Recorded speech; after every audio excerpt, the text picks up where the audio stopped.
Kaixo, haur, guraso eta familia maiteok.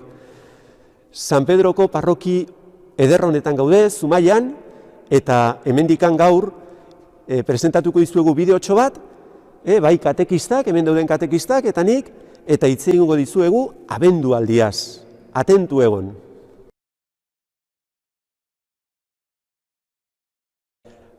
Abendualdia da Jainkoak oparitzen digun denbora bat, egun batzuk, Eguberrietako festa handia ospatzeko. Eta zer ospatzen dugu Eguberrietan? Jakingo duzu, katekesian ikusiko zen duten. Jesusen jaiotza, Jesus haurtxoa jaiotzen dela. Eta jaiotzak ospatzen ditugu, zuek ez dezue zuen urtebetetzea ospatzen?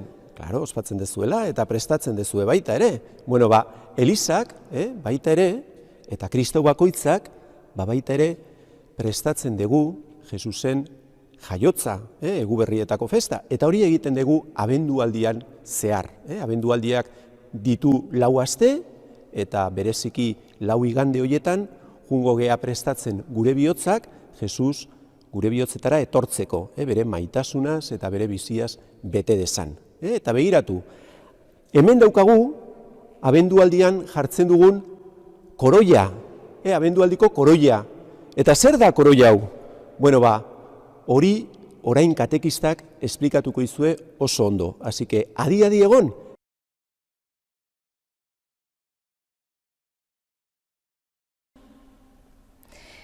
Bueno, zer da abendualdiko koroia? Bueno, abendualdiko koroia simbolo bat da. Eta simbolo horrek adierazten diguna da Jainkoaren etorrera. Hau da, Jainkoa berehala guregana izango dugula, o guregan izango dugula. Koroia borobila da. Badakizue zergaitik handan borobila? Bueno, borobilak adierazten duena da ez dakala hasierarik eta ez dare bukaerarik. Jainkoaren maitasuna bezala. Jainkoaren maitasuna bukaezina da. Berez, guk ere hori egin behar dugu. Ikasi behar dugu maitatzen. Eta gure maitasuna ere horrela izan behar du. Bueno, koroiak, ikusten dezuenez, berde asko dauka. Zer nahi du esan berdeak? Berde koloreak adierazten duena da itxaropena. Jesus, gure pekatuen salbamena eta betiko bizitza ekartzeko itxaropena dugu. Baitare, ikusten balin badezue, hementxen sagartxo bat dugu. Eta zen nahi du esan sagar horrek? Bueno, agian katekesian ikasiko zenuten. Zuen katekistak esango zuen, Adan eta Ebak, paraizoan, pekatu txiki bat egin zutela. Jainkoak, denen erdian, paraizoen erdian, 2 zuhaitz jarri zituen. Eta zuhaitz horiek ematen zuten fruituak ezintzean jan fruitu debekatuak ziren. Baina Adan eta Eba, deabruak edo sugeak engainatuz, intzutena izan zen, zagarroiek jan. Eta hola, pekatua hasi zen gure munduan. Eta guk ere askotan pekatu egiten dugu, ez da lagunak baztertzen ditugu, edo gurasoak esaten digutena, ez digu kaso askoik egiten. Hori dana, Jesus etortzen danean, hortaz salbatuko gaitu. Ikusten duzuen ez baita ere, kolore gorria dago. Zer nahi duzan kolore gorriak? Kolore gorriak nahi duzan maitasuna. Esan duen bezala, Jainkoaren maitasuna bukaezina da, eta guk ere danak maitatu behar ditugu. Jesus ere guri maitatuko gaitu. Eta bukatzeko ikusten dezuenez, 4 kandeltxo ditugu. 3 kandel moreak dira eta 1 arroxa. Eliza batzuetan edo toki batzuetan ez dituzue 3 more eta arroxa bat ikusiko, baizik kolore desberdinetakoak, baina berdin du. Kolore moreak, nahi duna esan da, Jesusen etorrera berehala izango dela, hau da, zai gaudela, bai? Eta kolore arroxak, esan nahi du, posa. Kandela arroxa hau, 3. igandean pizten dugu, posaren igandea delako. Beraz, kolore moreak aurrenengo, 2. eta 4. igandean piztuko ditugu. Eta kandela arroxa, 3. igandean. Jainkoa, Jesus, berehala etorriko delako, eta oso pozik gaude. Guk ere bizi izan dugu gure etxean jaiotzaren bat, lehengusu batena, edo anai arreba batena, eta zeiten dugu garai hortan, erropa prestatzen ditugu, sehaska prestatzen dugu, bueno, guk ere berdina egingo dugu. Jesuserentzat, sehaska prestatuko dugu. Hala, ea zuek ere berdina egiten dezuen.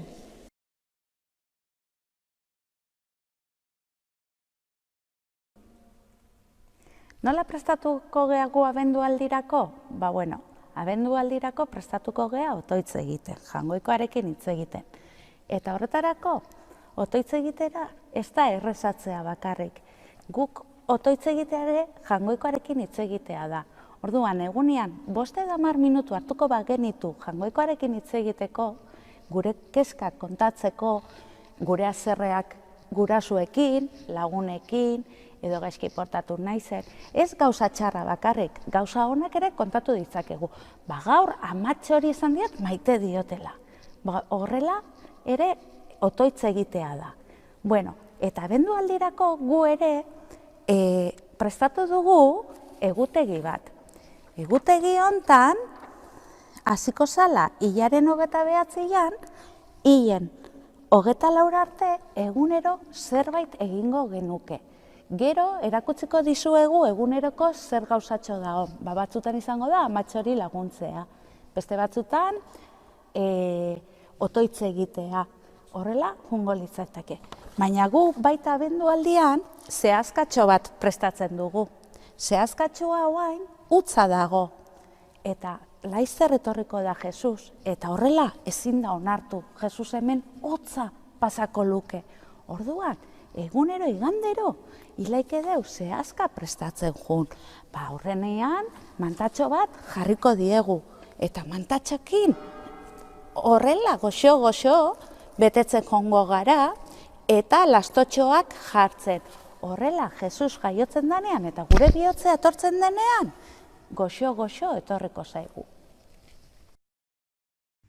Bideoaren deskribapenean azalduko zaizuen link bat. Hemen ikusten dituzuen abendualdiko egutegia eta eguneroko betebeharrak jeisteko.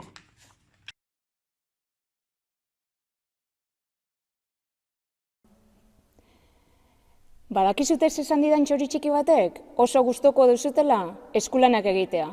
Begira, gaur 2 gauzatxo proposatuko dizuet. Bat, etxean dezuten jaiotzetako zehazkat gatera eta prestatzea. Eta 2, etxean izango duzute olako ustaiaren bat. Begira, ustai honekin lortuko dugu abendualdiko koroi bat lortzea. Badakizute nola, mendira junezkeo lortuko dezute pinaburuak, sagarrak, apaindu ezkero, gelditzen da olako koroi bat. Eta 4 kandelatxo ipini ezkeo,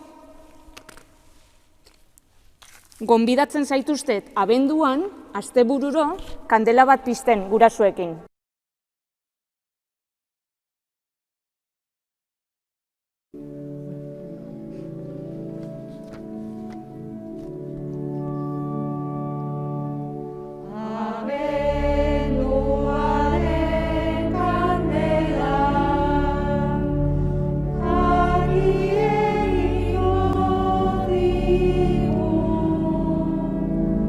Izan dia ez da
atera jaiotzatikan zehaskak eta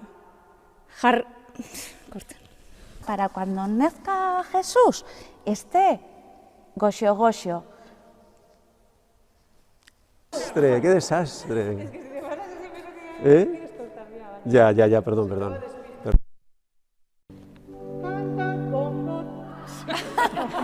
Barkatu, la entrada ya dago, ¿eh? Sí.